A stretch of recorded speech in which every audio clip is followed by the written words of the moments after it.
नमस्कार, challenge board में आप सभी का स्वागत है। दोस्तों, मैं हूं विकेश कुमार और आज की इस वीडियो में हम लोग बात करेंगे प्रश्नावली 4.4 के प्रश्न संख्या 2। दोस्तों, यदि आप इस चैनल पर नए हैं तो एक लाइक कर दीजिएगा। चैनल को सब्सक्राइब करने के साथ साथ बेल आइकन को प्रेस जरूर कर दीजिएगा ताकि आने वाला प्रत्येक वीडियो का नोटिफिकेशन सबसे पहले आप तक पहुँचे। तो आइए अब हम शुरू करते हैं। प्रश्नावली 4.4 के प्रश्न संख्या 2 है। दोस्तों, इस क्वेश्चन में कहा जा रहा है कि निम्न प्रत्येक द्विघात समीकरण में k का ऐसा मान ज्ञात कीजिए कि उसके दो बराबर मूल हो। ठीक है, और यहाँ पर हमें दो पार्ट दिया गया है और आज की इस वीडियो में हम दोनों पार्ट को सोल्व करेंगे। तो पहला पार्ट दिया गया है 2x² + kx + 3 = 0। ठीक है, तो आइए हम इसको सोल्व करते हैं। एक्सरसाइज 4.4 का दूसरा का 1 नंबर है। तो सबसे पहले यहाँ हम लिखेंगे दिया गया है द्विघात समीकरण कितना दिया गया है। तो यहाँ पर हमें दिया गया है 2x² + kx + 3 = 0। ठीक है, तो ये हमारे पास में द्विघात समीकरण दिया गया है और यहाँ से हमें निकालना है k का मान। ठीक है, तो सबसे पहले यहाँ पर हम ABC का मान निकाल लेंगे। ठीक है, यानी कि इस द्विघात समीकरण का व्यापक रूप क्या होता है? व्यापक रूप ax² + bx + c = 0। ये मेरा व्यापक रूप है।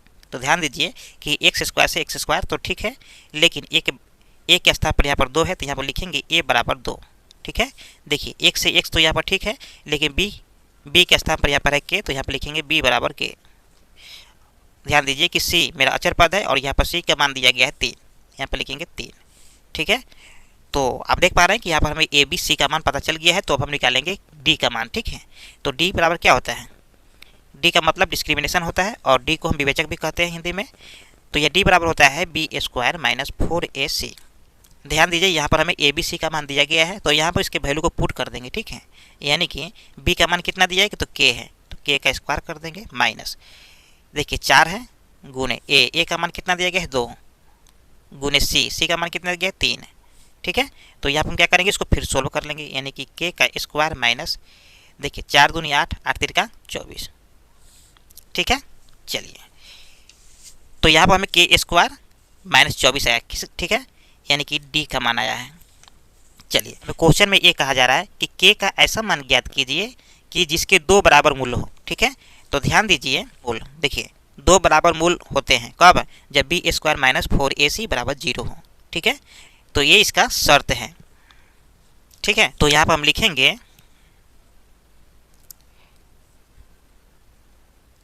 हम जानते हैं कि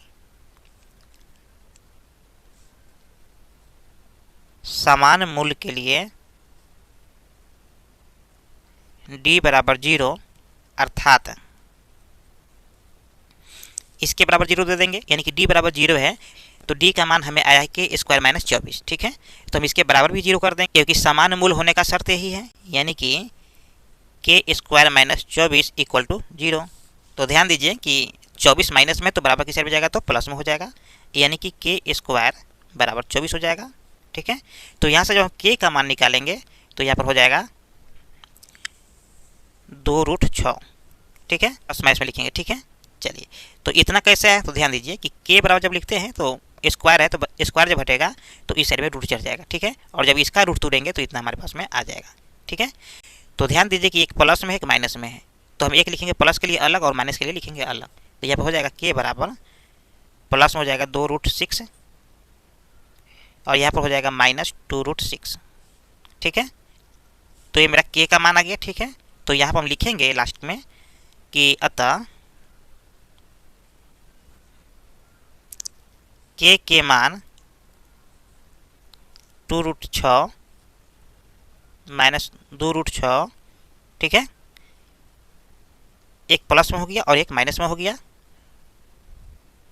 होने पर द्विघात समीकरण के दो बराबर मूल होंगे। ठीक है, दो बराबर मूल होंगे। ठीक है, अब बात कर लेते हैं प्रश्न संख्या 2 के। ठीक है, दूसरा का 2 नंबर। ठीक है, तो सबसे पहले यहाँ पर लिखेंगे दिया गया है, दिया गया द्विघात समीकरण। तो दिया गया द्विघात समीकरण में क्या है दूसरा नंबर क्वेश्चन में, यानी कि के एक्स एक्स माइनस 2 इंटू में, ठीक है, प्लस 6 इक्वल टू 0। ठीक है, तो आप चाहे तो यहाँ पर इसको गुना के फॉर्म में भी लिख सकते हैं। ठीक है, यानी कि हो जाएगा के एक्स स्क्वायर, यानी के एक्स में गुना करेंगे एक से तो के एक्स स्क्वायर आ गया, यहाँ प्लस है, यहाँ पर माइनस है तो प्लस माइनस माइनस हो जाएगा, और के एक्स में गुना करेंगे 2 से तो यहाँ पर जाएगा 2 के एक्स। ठीक है, प्लस में जाएगा 6 इक्वल टू 0। ठीक है, तो अब हम यहाँ से निकाल सकते हैं ए बी सी का मान। तो यहाँ पर हो जाएगा ए बराबर, देखिए एक्स स्क्वायर का गुना कितना है, के है, बी बराबर एक्स का गुना कितना है, 2 के है, सी बराबर 6 है। यहाँ सब निकालेंगे डी का मान। ठीक है, तो यहाँ से डी बराबर क्या हो जाएगा, B square minus 4ac। Value को पुट कर लेते हैं, यानी कि बी का स्क्वायर यानी कि 2k का स्क्वायर कर देंगे, अब माइनस 4ac है तो 4 अगुने ए का मान कितना है, k है, और सी का मान कितना है, 6 है। ठीक है, चलिए अब देखिए 2k में गुना करेंगे 2k से, यानी कि 2k का स्क्वायर है तो यहाँ पर हो जाएगा 4k स्क्वायर माइनस 6 चौका 24 k। ठीक है, अब दोस्तों क्या करेंगे, यहाँ पे भी 4k स्क्वायर है और यहाँ पर 24k। ठीक है, यानी कि k दोनों में है और 4 दोनों में है। ठीक है, तो यहाँ पर हम कॉमन ले लेते हैं, यानी कि 4k कॉमन ले लेंगे तो यहाँ पर बच जाएगा k माइनस 6।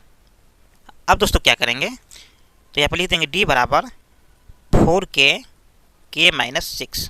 ठीक है, तो अब हमें क्वेश्चन को देखना है और इसमें ये कहा जा रहा है कि k का ऐसा मान ज्ञात कीजिए कि उसके 2 बराबर मूल हो। ठीक है, तो 2 बराबर मूल होने का शर्त क्या है, तो 2 बराबर मूल होने का शर्त है B square minus 4ac equal to 0। ठीक है, तो उससे पहले हम लिखेंगे कि हम जानते हैं, ठीक है, हम जानते हैं कि समान मूल्य के लिए d बराबर 0 अर्थात 4k यानी कि k माइनस 6 इतना है बराबर, इसको 0 कर देते हैं। देखिए ध्यान दीजिए कि यहाँ पर गुना के फॉर्म में है तो क्या करेंगे कि एक बार 4k के लिए लिखेंगे और एक बार k माइनस 6 के लिए लिखेंगे। ठीक है, यानी कि 4k बराबर 0 कर देंगे और यहाँ भी कर देंगे k माइनस 6 इक्वल टू 0। ध्यान दीजिए कि यहाँ पर 4k है तो k बराबर कितना आ जाएगा, 0/4। देखिए यहाँ पर क्या है k, तो k बराबर कितना हो जाएगा, माइनस में 6 है तो बराबर से भी जाएगा तो प्लस में 6 हो जाएगा। ठीक है, तो फाइनली यहाँ पर हम लिख सकते हैं k बराबर 0 और यहाँ पर लिख सकते हैं k बराबर 6। ठीक है, तो अब हम क्या करेंगे कि इस k का मान हम बारी बारी से उसमें रखेंगे। ठीक है, तो यहाँ हम लिखेंगे कि यदि k बराबर 0 तब x minus 2 plus 6 equal to 0। इस समीकरण को लिख दी, क्या करेंगे, पहले रखेंगे k बराबर 0। ठीक है, और उसके बाद रखेंगे k बराबर 6। तो यहाँ पर देख लेते हैं कि k का मान कितना आता है। तो हम k बराबर 0 रखेंगे तो यहाँ पर हो जाएगा 0 गुने x माइनस 2 प्लस 6। देखिए 0 में गुना करेंगे x से तो यहाँ पर 0 आ जाएगा, यानी कि यहाँ पर आ जाएगा 0 फिर आ जाएगा x माइनस 2 प्लस 6। ठीक है, बराबर 0 कर देते हैं। देखिए 0 में गुना करेंगे सबसे तो 0 आ जाएगा, अब प्लस में आ जाएगा 6 बराबर 0। तो फाइनली यहाँ पर आ जाएगा 6 बराबर 0। देखिए 6 0 के बराबर में है नहीं है। ठीक है, चलिए तो यहाँ पर लिखेंगे जो कि संभव नहीं है। ठीक है, तो हमें k बराबर 6 ले लेना है, ये मेरा फाइनल आंसर हो गया। ठीक है, उम्मीद करते हैं कि वीडियो आपको समझ में आ गया होगा। फिर मिलते हैं एक और नए वीडियो में, तब तक के लिए जय हिंद।